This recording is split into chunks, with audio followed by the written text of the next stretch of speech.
సిరిపురం గ్రామంలో భూపతిరావు అనే ఒక పెద్ద జమీందారు ఉన్నాడు. ఆయనకు ఊరిలో సగం పొలాలు, మామిడి తోటలు ఉన్నాయి. ఆయన దగ్గర సూరయ్య అనే ఒక పేదవాడు పాలేరుగా పనిచేస్తున్నాడు. సూరయ్యది చాలా దయగల మనసు. ఆయన అబద్ధం చెప్పడు, దొంగతనం చెయ్యడు. జమీందారు గారు ఏ పని చెప్పినా ప్రాణం పెట్టి చేస్తాడు. సూరయ్యకు జమీందారు భూపతిరావంటే ఎనలేని గౌరవం, ఇష్టం. దానికి కారణం సూరయ్య తాత జమీందారు గారి తాత దగ్గర ఎంతో విశ్వాసంగా పాలేరుగా పనిచేశాడు. ఆ కృతజ్ఞత సూరయ్య రక్తంలోనే ఉండిపోయింది. తన తాతల కాలం నుండి ఈ గడి కిందనే బతుకుతున్నారని, ఆయన పెట్టిన అన్నమే వారొంట్లో రక్తంగా మారుతోందని సూరయ్య ఎప్పుడూ దేవుడిలా జమీందారును కొలిచేవాడు. కాని జమీందారు భూపతిరావుకు మాత్రం సూరయ్య మీద ఎలాంటి అభిమానం లేదు. ఆయనకు గర్వం ఎక్కువ. సూరయ్యను కేవలం ఒక పనిముట్టులా, ఒక బానిసలా చూసేవాడు. సూరయ్య ఎంత విశ్వాసం చూపించినా అతనొక పాలేరు, అతను తన కాళ్ల కింద ఉండాల్సినవాడే అని చులకనగా మాట్లాడేవాడు. ఒకరోజు మండుటెండలో సూరయ్య జమీందారు గారి పొలంలో చాలా కష్టపడి పనిచేశాడు. మధ్యాహ్నం భోజనం సమయానికి అతనికి ఎంతో అలసటగా అనిపించింది.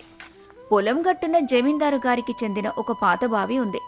ఆ బావి పక్కనున్న ఒక పెద్ద చెట్టు నీడన సూరయ్య తన చద్దన్నం తిని ఆ చల్లటి గాలికి అక్కడే మట్టి మీద నిద్రలోకి జారుకున్నాడు. నిద్రలో సూరయ్యకు ఒక అద్భుతమైన కల వచ్చింది. చనిపోయిన తన తాత ఒక తెల్లటి పంచె కట్టుకుని చేతిలో కర్ర పట్టుకుని అతని కలలోకొచ్చాడు. ఓరే సూరయ్య, ఎంతకాలంరా ఈ బానిస బతుకు బతుకుతావు? నా జీవితం అంతా జమీందారుల గడప తొక్కడానికే సరిపోయింది. నువ్వైనా స్వతంత్రంగా మహారాజులా బతకాలిరా. తాత, నువ్వా? అలా అంటావేంటి తాత? వాళ్ళు పెట్టిన అన్నం వల్లే కదా మనం బతుకుతున్నాం. వెర్రివాడా, మన కష్టం వల్ల వాళ్ళు బతుకుతున్నారురా. నువ్విక జమీందారు దగ్గర పనిచేయాల్సిన అవసరం లేదు. నువ్వు ఇప్పుడు పడుకున్నావే, సరిగ్గా నీ తల కింద భూమిలో ఒక నిధి దాగి ఉంది. నేనే నా యవ్వనంలో అక్కడ దాచిపెట్టాను. అది నాది, అంటే ఇప్పుడు అది నీ సొంతం. నువ్వు ఒక్కడివే దాన్ని తవ్వి తీసుకో, నీ పేదరికాన్ని పారదోలుకో అని చెప్పి తాత మాయమైపోయాడు. సూరయ్య ఒక్కసారిగా ఉలిక్కిపడి చెమటలు పడుతుండగా నిద్ర నుంచి మేల్కొన్నాడు. గుండె వేగంగా కొట్టుకుంటోంది. తాత చెప్పిన మాటలు అతని చెవుల్లో మారుమోగుతున్నాయి. ఒక్క క్షణం కూడా ఆలోచించకుండా ఆ మండుటెండలోనే ఇంటివైపు పరుగు తీశాడు. సూరయ్య ఆయాసపడుతూ గుడిసెలోకి వెళ్లాడు. అక్కడ అతని భార్య గౌరమ్మ కూర్చొని ఉంది. గౌరమ్మా, గౌరమ్మా, నాకు అద్భుతమైన కల వచ్చింది. మన కష్టాలు తీరిపోయే రోజు వచ్చింది. సూరయ్య తన కలలో తాత చెప్పిన విషయాన్ని, ఆ పాత బావి పక్కనున్న నిధి గురించి పూసగుచ్చినట్టు చెప్పాడు. ఆ మాటలు వినగానే గౌరమ్మ కళ్ళు ఆనందంతో మెరిశాయి. నిజంగానా అండి? మీ తాతగారు మీకోసం ఆ నిధి దాచిపెట్టారన్నమాట. మన కష్టాలు, ఈ పేదరికం తీరిపోవాలని ఆ దేవుడే ఆయన్ని పంపించుంటాడు. మనం రాత్రికి రాత్రే వెళ్లి ఎవ్వరికీ తెలియకుండా ఆ నిధిని తెచ్చుకుందాం. ఇక మీరు ఆ అహంకారి జమీందారు దగ్గర గొడ్డు చాకరీ చేయాల్సిన అవసరం లేదు. గౌరమ్మ మాటలు వినగానే సూరయ్య ముఖంలో సంతోషం మాయమై గంభీరత చోటు చేసుకుంది. ఏంటి గౌరమ్మా నువ్వు మాట్లాడేది? దొంగచాటుగా తవ్వి తెచ్చుకోవడమా? నా తాత దాచిపెట్టినా అది ఉన్నది ఎవరి నేలలో? దొరగారి పొలంలో. ఒక యజమాని నేలలో దొరికిన ఏ వస్తువైనా, ఏ నిధైనా ఆ యజమానికి చెందుతుంది గౌరమ్మా. నాకంటూ ఒక రూపాయి దొరికినా అది దొరగారికి ఇచ్చేయడమే నా ధర్మం. ఏవండి, మీరు మరీ ఇంత అమాయకులైతే ఎలా? ఆ జమీందారు మిమ్మల్ని కనీసం మనిషిగా కూడా చూడడు. మీ విశ్వాసాన్ని ఆయన ఎప్పుడైనా గుర్తించాడా? మీ తాత మీకోసం వదిలిపెట్టిన ఆస్తి అది. దాన్ని ఆయన చేతిలో పెడతారా? అవన్నీ నాకు తెలియదు గౌరమ్మా. ఉప్పు తిన్న ఇంటికి ద్రోహం చేస్తే పుట్టగతులు ఉండవు. నేను ఇప్పుడే వెళ్లి ఆ దొరగారికి విషయం చెబుతాను. ఆయన ఏది నిర్ణయిస్తే అదే జరుగుతుంది అంటూ సూరయ్య గుడిసె నుండి బయటకు నడిచాడు. జమీందారు గారి గడివైపు నడుస్తుండగా సూరయ్య మదిలో ఎన్నో ఆలోచనలు. పగుళ్లు బారిన తన అరికాళ్లకు వేడిమట్టి తగులుతుంటే అతనిలో ఒక సంఘర్షణ మొదలైంది. గౌరమ్మ చెప్పింది కూడా నిజమేనేమో. నేనెందుకు వెళ్తున్నాను? ఆ నిధి నా తాతదైతే దాన్ని నేను తీసుకుంటే నా భార్యకు మంచి చీరలు కొనివ్వచ్చు. మా పూరి గుడిసె స్థానంలో ఒక పెంకుటిల్లు కట్టుకోవచ్చు. నాకు వయసు వస్తుంది, కీళ్ళరిగిపోతున్నాయి. ఇంకెన్నాళ్ళు ఈ కూలీ పని చేస్తాను? చిచ్చి, లేదు. సురయ్య, ఆశ నిన్ను కమ్మేస్తోంది. ఆ నేల దొరగారిది. ఆయన ఆశీర్వాదం లేకుండా అక్కడ దొరికిన ఒక్క మట్టి పెళ్ల తీసుకున్నా అది దొంగతనమే అవుతుంది. మా తాతలు నాకు ఆస్తి ఇవ్వకపోయినా నిజాయితీనిచ్చారు. నా ప్రాణం పోయినా నా ధర్మాన్ని నేను వదలను. ఈ నిధిని దొరగారికే ఇస్తాను. ఆయన ఇష్టపడేమైనా ఇస్తే తీసుకుంటాను. ఇలా తన మనసుని స్థిరపరుచుకుని సూరయ్య జమీందారు గారి భవనం చేరుకున్నాడు. జమీందారు భూపతిరావు తన పెద్ద కుర్చీలో దర్జాగా కూర్చొని ఉన్నాడు. పక్కనే అతని అనుచరుడు కనకయ్య నిలబడి ఉన్నాడు. సూరయ్య వినయంగా చేతులు కట్టుకుని లోపలికొచ్చాడు. దండాలు దొరగారు. ఏంట్రా సూరయ్య, పొలంలో పని వదిలేసి మధ్యాహ్నమే వచ్చావు? పని దొంగతనం నేర్చుకున్నావా ఏంటి? అలా అనకండి దొరగారు. నా ప్రాణం ఉన్నంత వరకు నా పనికి ద్రోహం చేయను. నేను మీకు ఒక ముఖ్యమైన విషయం చెప్పాలని వచ్చాను స్వామి. సూరయ్య తన కలలో వచ్చిన తాత గురించి, బావి పక్కన చెట్టు కిందున్న నిధి గురించి వివరంగా చెప్పాడు. అది మీ భూమి కాబట్టి ఆ నిధి మీకే చెందుతుంది దొరగారు. వెళ్ళి తీసుకుందాం రండి అని వినయంగా అడిగాడు. ఆ మాటలు వినగానే భూపతిరావు మరియు కనకయ్య ఇద్దరూ గట్టిగా పకపక నవ్వటం మొదలుపెట్టారు. ఓరే ఈ కనకయ్య, విన్నవారా వీడి మాటలు? వీడి తాతగాడట నా భూమిలో నిధి దాచాడట. అరే రే బెర్రీ సన్నాసి, నీ తాత మా తాతల దగ్గర పనిముట్టులా బతికారా. వాడికి పూట గడవడానికి గతి లేదు, వాడు నిధులు దాచాడా? నిధి ఉంటే మీ తాత మా దగ్గర బానిసగా ఎందుకుంటాడు రా పిచ్చోడా? అవును దొరగారు, ఈడికి ఎండ దెబ్బ తగిలి మెదడు కరిగిపోయినట్లుంది. ఈడికి నిధులు దొరకడం ఏంటి సామే? లేదయ్యా, నా మాట ఒకసారి వినండి. నా తాత అబద్ధం చెప్పడు. దయచేసి ఒక్కసారి నాతో రండి దొరగారు. ఒకవేళ నిజంగా నిధి దొరికితే మీ ఆస్తిపాస్తులు, మీ హోదా ఇంకా పెరుగుతాయి కదా సామి. నా మాట ఒక్కసారి నమ్మండి. సూరయ్య పదే పదే ప్రాధేయపడటంతో భూపతిరావుకు కూడా కొంచెం ఆశ పుట్టింది. సూరయ్య అంతలా బతిమిలాడుతున్నాడు కదా, ఒకవేళ నిజంగా నిధి ఉంటే దాన్ని సొంతం చేసుకోవచ్చు అని మనసులో అనుకున్నాడు. సరేరా వెర్రి వెంగలప్ప, పద చూద్దాం. తీరా అక్కడికి వెళ్ళాక ఏం దొరకపోతే నిన్ను ఆ బావిలో కట్టేసి కొరడాతో కొడతాను, జాగ్రత్త. జమీందారు, కనకయ్య మరియు సూరయ్య బావి దగ్గరికి చేరుకున్నారు. సూరయ్య గడ్డపార తీసుకుని చెట్టు కింద తాను పడుకున్న చోట చెమటలు కక్కుతూ తవ్వటం మొదలుపెట్టాడు. భూపతిరావు ఆశగా చూస్తున్నాడు.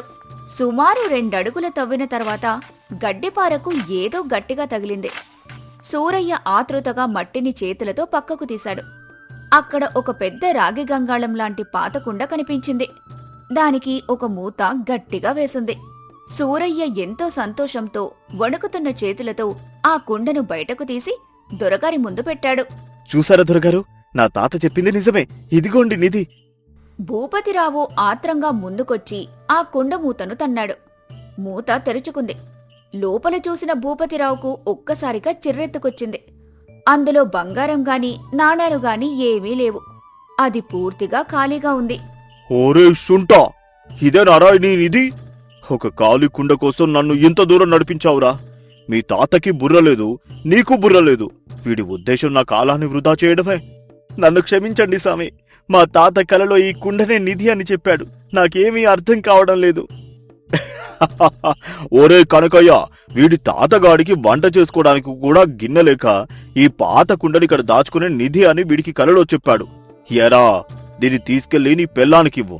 ఇందులో కనీసం గంజినీళ్ళైనా కాచుకొని తాగండి అని అవమానించి భూపతిరావు, కనకయ్య అక్కడ్నుంచి వెళ్లిపోయారు.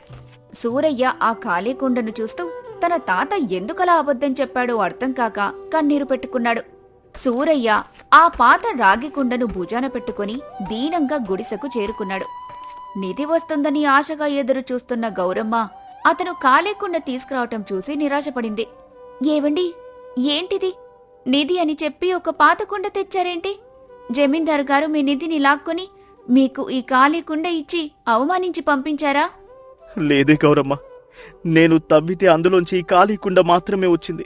ఇది చూసి దొరగారు నన్ను కాలితో తన్ని, మన తాతను బండబూతులు తిట్టి ఈ కుండలో గంజినీళ్లు కాచుకోమని వెక్కిరించి వెళ్లిపోయాడు. ఆ దొరగారి ముందు నా పరువు, నా తాత పరువు గంగలో కలిసిపోయింది గౌరమ్మ. సూరయ్య ఏడుస్తుంటే చూసిన గౌరమ్మకు భర్త మీద జాలిపడాలో లేక అతని అమాయకత్వం చూసి కోప్పడాలో అర్థం కాలేదు. కాని అతని దీన స్థితి చూసి ఆమె హృదయం కరిగిపోయింది. ఏడవకండి, వాళ్ళు పేదవాడిని ఎప్పుడూ మనిషిలా చూడరు. మన తాతగారు కలలోకొచ్చి అబద్ధం చెప్పి ఉండరు. బహుశా ఆయన మనకు గుర్తుగా ఈ వస్తువు ఇచ్చారేమో. మన రాత ఇంతే అని సరిపెట్టుకుందాం. ఏడవకండి, రేపుదయం మళ్ళీ మనం పనికి వెళ్ళాలి కదా, పడుకోండి. భార్య ఓదార్పుతో సూరయ్య మనసు కాస్త కుదుటపడింది.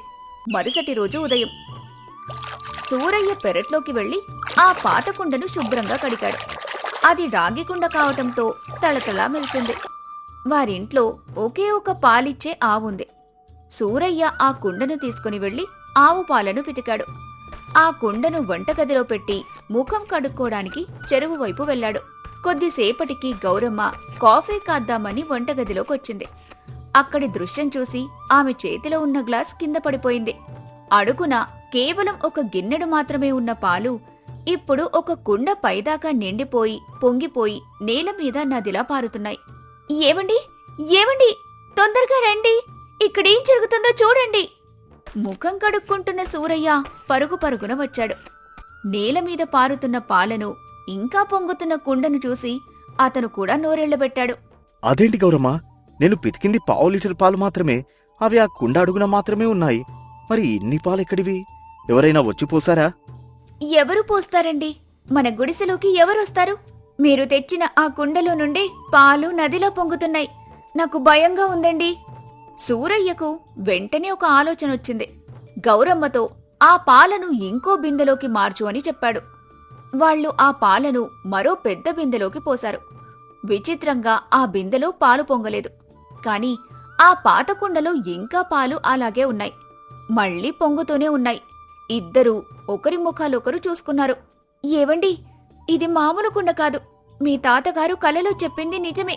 ఇది మాయాకుండ. ఇందులో ఏది వేస్తే అదలా పొంగుతూనే ఉంటుంది.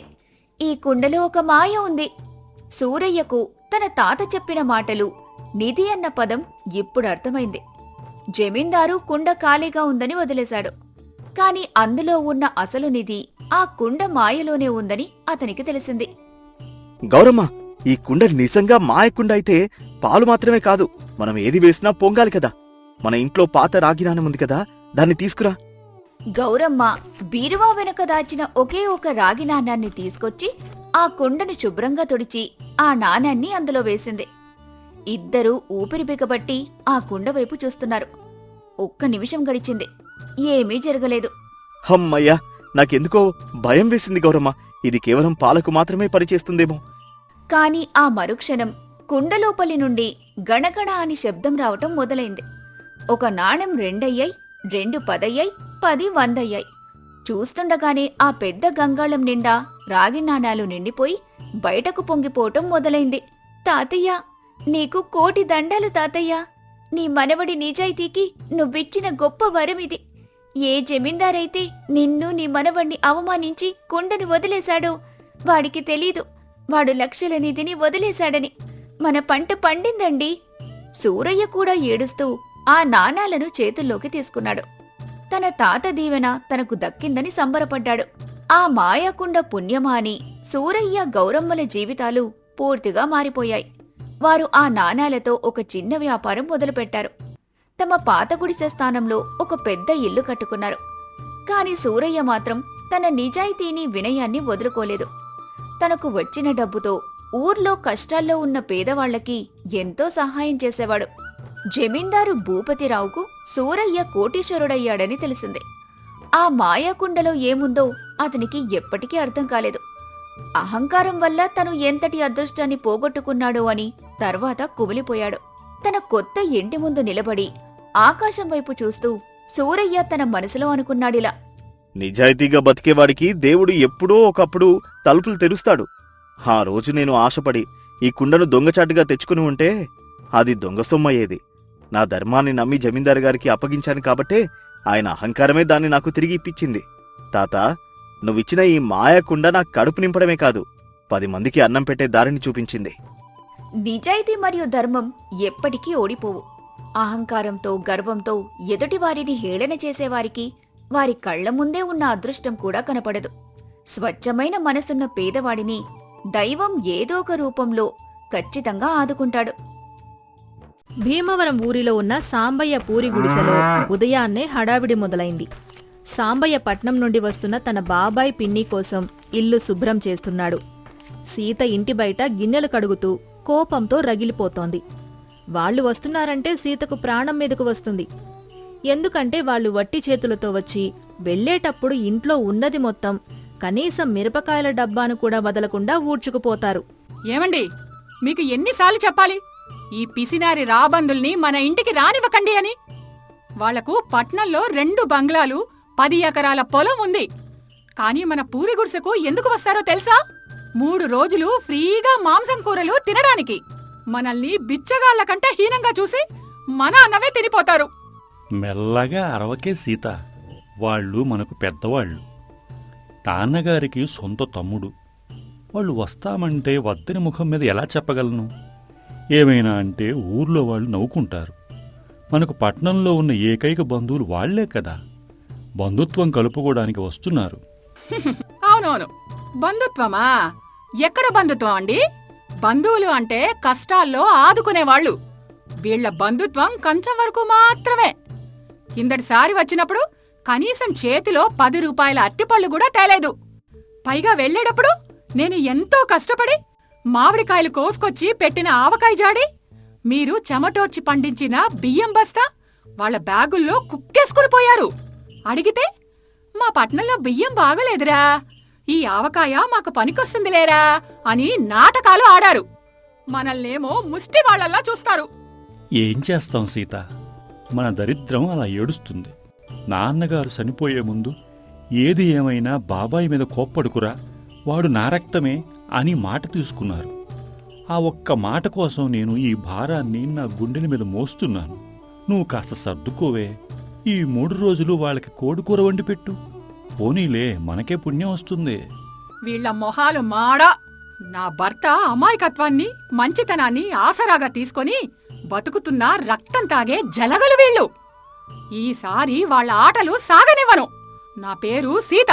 3 రోజుల్లో ఆ భూషండం బాబాయ్ జేబులో నుండి 100 కాదు 1000 కక్కించపోతే నా పేరు మార్చుకుంటాను.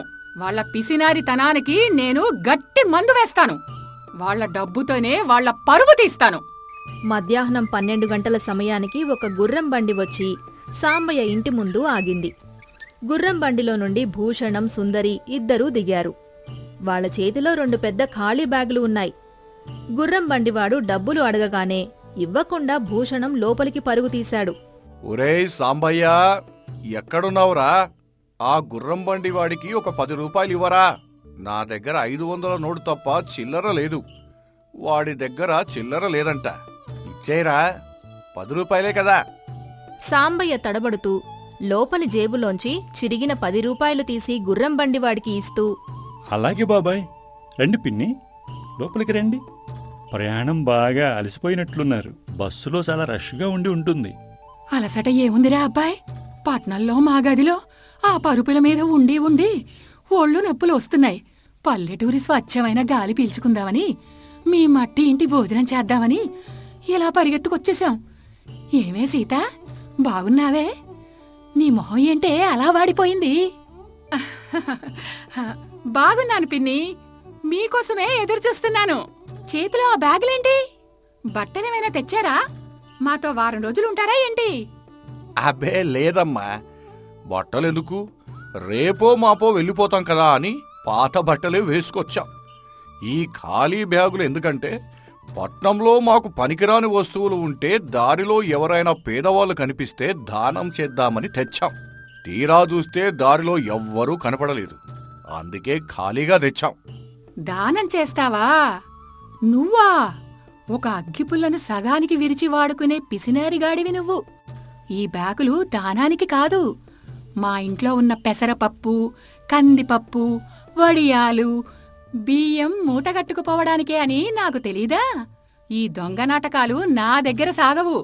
అవునే సీత, ప్రయాణం చేసి కడుపులో ఎలకలు పిల్లులు పరిగెడుతున్నాయి. మధ్యాహ్నం భోజనానికి ఏం కూర ఉండేవే? పట్నంలో ఆ బ్రాయిలర్ కోళ్లు, రసాయనాలు వేసిన కూరగాయలు తిని మొహం మొత్తిపోయిందనుకో. ఇక్కడ మన పల్లెటూరి నాటుకోడి పులుసు, గారెల వాసన నా ముక్కుకి ఇంకా గుర్తుందే. ఆ కోడి కూడా మీ ఇంట్లో పెరిగిందైతే ఇంకా రుచిగా ఉంటుంది.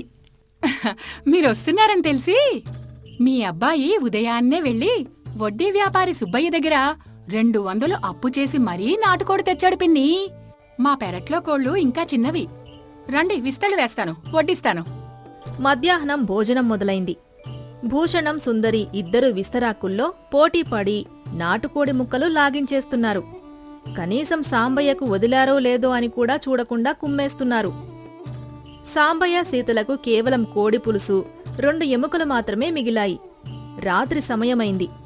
చుట్టాలు ఇద్దరూ మంచాల మీద పాత దుప్పట్లు కప్పుకొని గురక పెట్టి నిద్రపోతున్నారు. సాంబయ్య ఆరు బయట అరుగు మీద చాప వేసుకుని కూర్చొని చీకట్లో ఆకాశం వైపు చూస్తూ మౌనంగా కన్నీరు పెట్టుకుంటున్నాడు. సీత అతడి పక్కన వచ్చి కూర్చుంది. ఏమండి, ఎందుకలా ఏడుస్తున్నారు? వాళ్ళు కూర ముక్కలన్నీ తినేశారని బాధపడుతున్నారా? మీరు ఒక్క ముక్క కూడా తినలేదని బాధగా ఉందా? పోనీలేండి, రేపు నేను మీకోసం మంచిగా పప్పు వండుతాను. నా బాధ ఆ కూర కోసం కాదు సీత. ఆ భూషండం బాబాయిని చూస్తుంటే నా గుండెలో ఎప్పుడో మాయమైన గాయం మళ్ళీ పచ్చుదవుతోంది. నా చిన్ననాటి గతం గుర్తొచ్చి నా గుండె పగిలిపోతోంది. నీకు ఒక నిజం చెప్పనా? ఏంటండి, ఏమైంది? వాళ్ళ వల్ల మీకు అంత బాధెందుకు? నాకు 10 ఏళ్లున్నప్పుడు నాన్నగారికి తీవ్రమైన పచ్చకామెర్లు వచ్చి మంచం పట్టారు. వైద్యానికి 500 రూపాయలు కావాలి. నాన్న నన్ను ఈ భూషండం బాబాయ్ దగ్గరికి పట్నం పంపించాడు.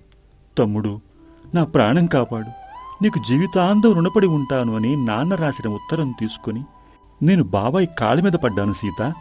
కాళ్ళు పట్టుకుని బతిమేలాను. కాని ఈ పిసినారి రాక్షసుడు ఏం చేశాడో తెలుసా? నా దగ్గర చిల్లిగవ్వలేదు. మీ నాన్నను చావనివ్వు, నాకేం సంబంధం అని నన్ను గొడ్డును బాదినట్టు బాది బయటకు గెంటేశాడు. సాంబయ్య వెక్కి వెక్కి ఏడుస్తుంటాడు. అతడి మాటలు వింటున్న సీత కళ్లల్లో కూడా నీళ్లు వస్తాయి. ఆ రోజు మందులు లేక నాన్న నా చేతుల్లోనే రక్తం కక్కుకొని గిరగిలా తన్నుకొని చనిపోయాడు. నాన్న శవం ఇంట్లో పడి ఉంటే ఈ బాబాయ్ వచ్చి ఏడ్చినట్లు నాటకం ఆడి నాన్న తల కింద ఉన్న ఎత్తడి బిందెను, మా ఇంట్లో ఉన్న ఏకైక ఆవును, అన్నయ్య నాకు పాత బాకీ ఉన్నాడు, దాని కింద ఇవి తీసుకుపోతున్నాను అని లాక్కుపోయాడు సీత. కన్న తండ్రి శవం ముందు 10 ఏళ్ల పిల్లాడినైన నేను ఆకలితో భయంతో అల్లాడిపోతుంటే వాడు ఆవును తోలుకుపోయాడు. వాడు మనిషి కాదు, రాక్షసుడు. ఆ రోజు వాడు చేసిన మోసానికే మనకు ఆస్తి లేకుండా పోయింది. మనం ఇలా గుడిసెలో బతుకుతున్నాం. ఇంత ఘోరం జరిగాక కూడా మీరు వాళ్ళని ఇంట్లోకి ఎలా రానిస్తున్నారండి? మీ రక్తం మరిగిపోవడం లేదా? వాళ్లకు కడుపు నిండా అన్నం ఎలా పెడుతున్నారు? నాన్న చనిపోయే ముందు ఒకటే మాట అన్నాడు సీత. వాడు రాక్షసుడైనా నా తమ్ముడే, రక్త సంబంధం. వాడిని ఎప్పుడు ఇంటి నుండి గెంటేయకు, కర్మఫలం వాడిని వదిలిపెట్టదు అని. ఆ మాట కోసం నా గొంతు నేను కోసుకుంటున్నాను సీత. వాడు వస్తుంటే వద్దని చెప్పలేకపోతున్నాను. నా వల్ల కావడం లేదు.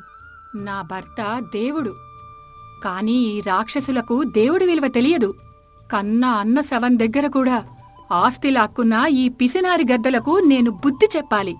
డబ్బు పిచ్చితో మానవత్వాన్ని మంటగలిపిన వీళ్లకు డబ్బుతోనే నేను శిక్ష వెయ్యాలి. నా భర్త కన్నీటికి నేను ప్రతీకారం తీర్చుకుంటాను. రేపు ఉదయం వీళ్ల ఆట కట్టిస్తాను. నా బుద్ధి ఏంటో చూపిస్తాను. మరుసటి రోజు ఉదయం సూర్యుడు ఉదయించాడు. భూషణం అరుగుమీద దర్జాగా కూర్చొని సాంబయ్య తెచ్చిన వేప పుల్లతో దంతధావనం చేసుకుంటున్నాడు. సీత ప్లాన్ ప్రకారం ఉదయాన్నే ఊర్లో బట్టలు కొట్టు నడిపే తన అన్న రామలింగంకి కబురు పంపింది. ఒక గొప్ప కుట్రకు తెరలేపింది. అయ్యో బాబాయ్, ఎంత ఘోరం జరిగిపోయింది! అయ్యో బాబాయ్, మనకెంత కష్టం వచ్చింది బాబాయ్! ఏమైందే సీత? ఎందుకలా అరుస్తున్నావు? ఎవడైనా దొంగపడ్డాడా ఏంటి? నా బ్యాగులు ఎవరైనా ఎత్తుకుపోయారా? దొంగ కాదు బాబాయ్, ఇందాకే ఉదయాన్నే గుడికి వెళ్లి పంతులు గారికి మీ జాతకం, మీ పేరు చెప్పి అర్చన చేయిద్దామని వెళ్ళాను. మీ పేరు చెప్పగానే ఆయన భయపడిపోయాడు బాబాయ్. మీకు ఈరోజు మధ్యాహ్నం సరిగ్గా 12 గంటలకు మృత్యుగండం ఉందట. అపమృత్యు దోషం మిమ్మల్ని ఆవహించి ఉందట. మీ ప్రాణాలకు చాలా ప్రమాదమట. రక్తం కక్కుకొని చచ్చిపోతారట. ఏంటే నువ్వనేది? మృత్యుగండమా? మా ఆయనకేంటే గండం? నిన్నటి వరకు బాగానే ఉన్నాడే. నాటుకోడ అంతా ఆయనే తిన్నాడు కదా, బలంగానే ఉన్నాడు కదా. అవును పిన్ని, పంతులుగారు ఎప్పుడూ అబద్ధం చెప్పరు కదా. ఊర్లో ఆయన చెప్పిందంతా జరుగుతుంది. కాని ఆయన ఒక పరిహారం చెప్పారు. అది చేస్తే ఆ మృత్యుగండం తప్పుకుంటుందట. ఏంటి ఆ పరిహారం? ఏదైనా హోమం చెయ్యాలా? కొబ్బరికాయ కొట్టాలా? లేదా గుడికి ఒక 10 రూపాయలు దానం చెయ్యాలా? కాదు బాబాయ్, ఈ ఊర్లో మీరు స్వయంగా మీ జేబులో నుండి మీ సొంత డబ్బులతో ఎవరైనా పేదవాడికి 5,000 రూపాయల బట్టలు కొని దానం చెయ్యాలట. అది కూడా ఉదయం 11 గంటల లోపే చెయ్యాలట. అలా మీ జేబులో నుండి డబ్బు ఖర్చు చేస్తేనే ఆ మృత్యుదోషం బట్టలతో పాటు పోతుందట. లేకపోతే ఈ గుడిసెలోనే మీకు గుండెపోటు రావడం ఖాయం అని పంతులు గారు శాసించారు. భూషణం గుండె ఆగినంత పనైంది. 5,000 రూపాయలు ఖర్చు పెట్టడమా? వాడికి ప్రాణం పోయినా ఒకటే. జేబులోంచి 10 రూపాయలు తీసినా ఒకటే. వాడికి డబ్బులే ప్రాణం. 5,000 రూపాయలు దానం చెయ్యాలా? నా బొంద! నేను నా పెళ్ళానికి చీర కొని 10 ఏళ్లయ్యింది. ఇప్పుడొచ్చి ఎవడో అనామకుడికి 5,000 బట్టలు కొనివ్వాలా? ఇదంతా ఈ సీత ఆడుతున్న నాటకం కావచ్చు. నేను మాత్రం నమ్మను. నా డబ్బు నేను వదలను. గండం గిండం ఏమీ లేదు. ఇదంతా ఒక కట్టుకథ. అబ్బే, అదంతా ఒట్టి భ్రమసీత. నాకు ఆ గండాలు ఏమీ లేవు. నా దగ్గర 5,000 కూడా లేవు. నేను ఏ దానము చేయలేను. నాకు చావు రాదులే. మీ ఇష్టం బాబాయ్. మీ ప్రాణం కంటే డబ్బు ముఖ్యమైతే నేనేం చెయ్యలేను. ఏమండి సాంబయ్య గారు, పోనీలేండి. బాబాయికేమైనా అయితే ఆ దహన సంస్కారాలకు ఖర్చులు మనమే పెట్టుకుందాలే. మీరు వెళ్ళి దొడ్లో ఉన్న కర్రలు పేర్చండి. శవం మీద కప్పడానికి ఒక 10 రూపాయల కోరాగుడ్డ తీసుకురండి. ఈ మధ్యాహ్నంలోపే పని పూర్తవుతుంది. ఈ మాట వినగానే సుందరికి గుండెలు బాదుకునేంత భయం వేసింది. ఏమండి, ఆ పంతులు గారు చెప్పింది నిజమైతే ఎలాగండి? మొన్న పట్నంలో పక్కింటి సుబ్బారావు కూడా ఇలాగ దానం చెయ్యమంటే వినకుండా చచ్చిపోయాడు చెయ్యకుండా. నాకు భయంగా ఉందండి. మీ ప్రాణం కంటే 5,000 ఎక్కువ కాదు. మీ లోపలి జేబులో బనియన్ జేబు కుట్టి అందులో 10,000 దాచారు కదా, అవి తీసి వెంటనే బట్టలు కొందాం పదండి. ఈ వయసులో నన్ను విధవరాలిని చెయ్యకండి. భూషణంకి విపరీతమైన చెమటలు పట్టాయి. ప్రాణభయం ముందు పిసినారితనం కాస్త వణికింది. సరే పదండి. ఆ పంతులుగాడి మొహం మాడా నా 5,000 ఖర్చు పెట్టిస్తాడా? నా బనియన్ జేబును కూడా లాగేస్తున్నాడు అని ఏడుపు ముఖంతో బట్టల కొట్టుకు బయల్దేరాడు. నలుగురూ కలిసి ఊరి మధ్యలో ఉన్న రామలింగం బట్టల కొట్టుకు వెళ్లారు. రామలింగంకి సీత ముందే అంతా చెప్పి ఉంచింది. వాడు లోపల నవ్వుకుంటూ వీళ్లకోసం ఎదురుచూస్తున్నాడు. రండి బాబాయ్ గారు, సీతమ్మ చెప్పింది మీ ఉదార స్వభావం గురించి. 5,000 బట్టలు దానం చేస్తున్నారట కదా. ఎంత పుణ్యాత్ములు మీరు! ఈ కాలంలో ఇంత ధర్మం చేసేవాళ్లు ఎక్కడున్నారు? ఇదిగోండి, ఈ పట్టు చీర, ఈ పట్టు పంచ, కరెక్టుగా 5,000 రూపాయలు. ఏమాత్రం తక్కువ లేదు. భూషణం ఆ పట్టుపంచను చీరను చూసి, వీటిని నేను దానం చెయ్యాలా?